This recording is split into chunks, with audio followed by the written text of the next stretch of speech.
12 দিনের সংঘাতে ক্ষেপণাস্ত্র ও ড্রোন হামলায় ইসরায়েলকে বিপর্যস্ত করলেও ইরানের বিমান বাহিনীর দুর্বলতার বিষয়টি প্রকটভাবে ধরা পড়েছে।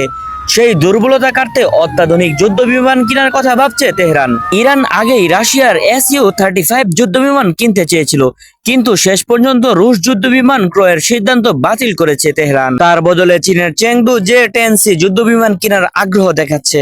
সংবাদ মাধ্যমের মতে ইরান চেংদু জে-10সি মাল্টিরোল যুদ্ধ বিমান কেনার বিষয়টি চীনের সাথে আলোচনা জোরদার করেছে। জানা গেছে তেহরান যত তাড়াতাড়ি সম্ভব নিজেদের বিমান বাহিনীকে অত্যাধুনিকরণ করতে চায়। চীনা এই যুদ্ধ বিমানগুলো রাশিয়ার Su-35 যুদ্ধ বিমানগুলোর চেয়ে সাশ্রয়ী এবং কম মূল্যের। ইরান প্রায় 2 দশক ধরে জে-10সি কেনার আগ্রহ দেখিয়ে আসছে। 2015 সালে এই মডেলের 150টি বিমান কেনার চুক্তিরও প্রস্তুতি শুরু হয়েছিল, কিন্তু চুক্তিটি স্থগিত হয়ে যায় কারণ বেইজিং বৈদেশিক মুদ্রায় লেনদেনের উপর জোর দিয়েছিল। অন্যদিকে মুদ্রার ঘাটতির মুখোমুখি তেহরান তেল ও গ্যাসের বিনিময়ে অর্থ প্রদানের প্রস্তাব করে। ইরানের উপর জাতিসংঘের অস্ত্র নিষেধাজ্ঞাও ছিল আরেক সমস্যা। 2020 সালে এই নিষেধাজ্ঞাগুলো প্রত্যাহার করা হলে ফের আলোচনা শুরু হয়।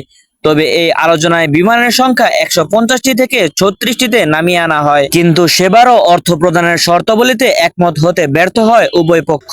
গত কয়েকদিনের পরিস্থিতি আমূল বদলে গেছে। গত বুধবার 24শে জুন যুক্তরাষ্ট্র চীনকে ইরান থেকে আনুষ্ঠানিকভাবে তেল কেনার অনুমতি দেয়, যার ফলে চুক্তিটি চূড়ান্ত হওয়ার সম্ভাবনা বৃদ্ধি পায়। এছাড়া যুক্তরাষ্ট্র ও চীন চলিত সপ্তাহে নতুন একটি বাণিজ্য চুক্তি স্বাক্ষর করেছে।